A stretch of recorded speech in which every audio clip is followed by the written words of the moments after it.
जी कुमावत,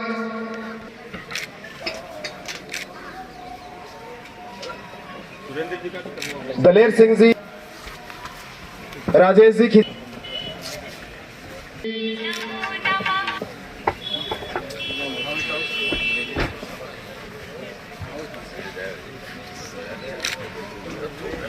कमलेश जी शर्मा,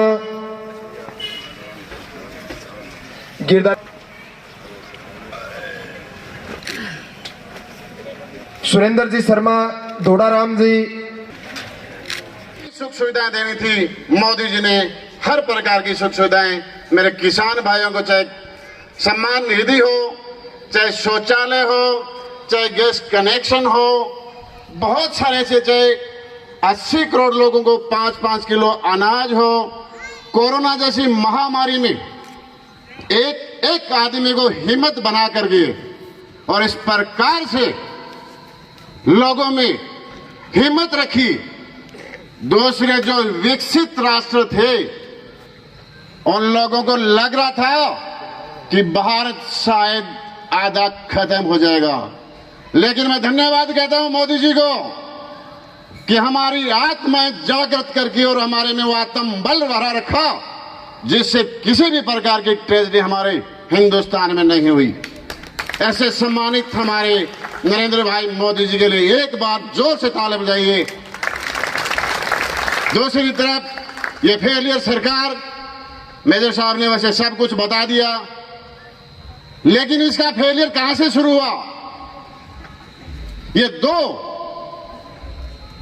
घोड़ों की आपसी लड़ाई, इन दो सांडों की आपसी लड़ाई में, कुर्सी की लड़ाई में, सचिन जी और गहलोत की लड़ाई में इन स्थानीय विधायकों को मिनी सीएम बना दिया और ये मिनी सीएम यहां के राजा बन बैठे।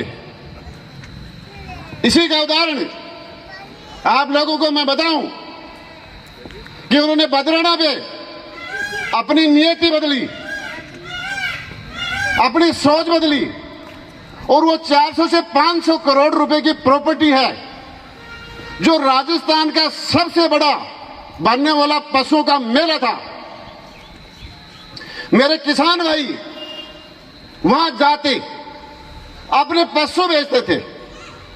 एक दिन एक किसान से मेरी बात हो गई थी कि मैं 2000 रुपए लेकर उसके मेले में गया, वहीं से पशु खरीदे, बेच दिया, फिर खरीदा, फिर बेच दिया, 40,000 रुपए कमाए। वहां हमारे कृषि के बहुत सारे औजार वहां मिलते थे और यहां तक कि किसान भाई आपस में बैठ के रिश्ता भी करते थे। ऐसी धरोहर को इन बदचलन लोगों ने नियत बदल करके खाने का प्लान किया, तारबंदी करके बाजरा बो रखा है। लेकिन मैं आप लोगों के मंच में और आप लोगों के सहयोग से बता देना चाहता हूं कि विधायक जी, ये बदराना भी रहेगा, नवलगढ़ भी हमारा होगा, सरकार भी हमारी होगी और तुम सलाखों के पीछे होंगे। दूसरी तरफ 4 महीने से मेरे किसान भाई सीमेंट फैक्ट्री के सामने धरना दिए बैठे हैं। उसके साथ में जो बदसलूकी की आपसे छुपी हुई नहीं है। 70-70 साल की मेरी माताओं को बाल पकड़ के घसीट के पुलिस वाले सीट के नीचे दबा करके थाने ले जाते हैं। की बच्ची जो कुछ ही नहीं जानती, उस जैसी बच्चियों को भी पुलिस वाले पकड़ के थाने ले गए। ये होता है जाने के अगले घर जाने के उसके पांव। अगर वो किसान भाई चाहता तो एक एक आदमी को उचित मुआवजा दिला सकता था।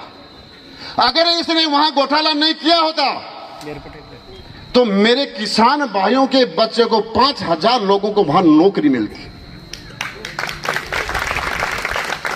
ये कभी किसान का नाम आज तक 15 साल में लिया हो तो मुझे बताओ। इन्होंने कभी युवाओं को रोजगार के लिए कहीं किया हो तो मुझे बताओ। ये जब 2008 में आया था तब मेरे युवा साथियों के हाथों में गुल्ली डंडे दे करके आज तक वैसे ही खिला रहा है और उनकी जीवन बर्बाद करने की सोच रखी है। ये चाहता तो यहां 10 बार रोजगार मेला लगवाता, ये चाहता तो सैकड़ों बच्चों को वहां नौकरी लगवा सकता था, लेकिन नहीं। पिछले दिनों से कह रहा कि मैं विकास पुरुष हूं। मैं आप लोगों को बता देना चाहता हूं, यह केंद्र सरकार की स्कीम है। जैसे जैसे उत्पाद बढ़ेंगे उपभोग भी बढ़ेगा, और जब उपभोग बढ़ेगा तो बहुत सारा टैक्स का कलेक्शन केंद्र सरकार के पास भी आएगा और राज्य सरकार के पास भी आएगा। उसके लिए उस टैक्स को सिर्फ आधारभूत सुविधाओं में पूरी केंद्र सरकार और पूरी राज्य सरकार उस पर पैसा खर्च करती है, और उससे ये रोडें बनती हैं। ये रोडें प्रधानमंत्री सड़क योजना के तहत बन रही हैं, केंद्र का पैसा है।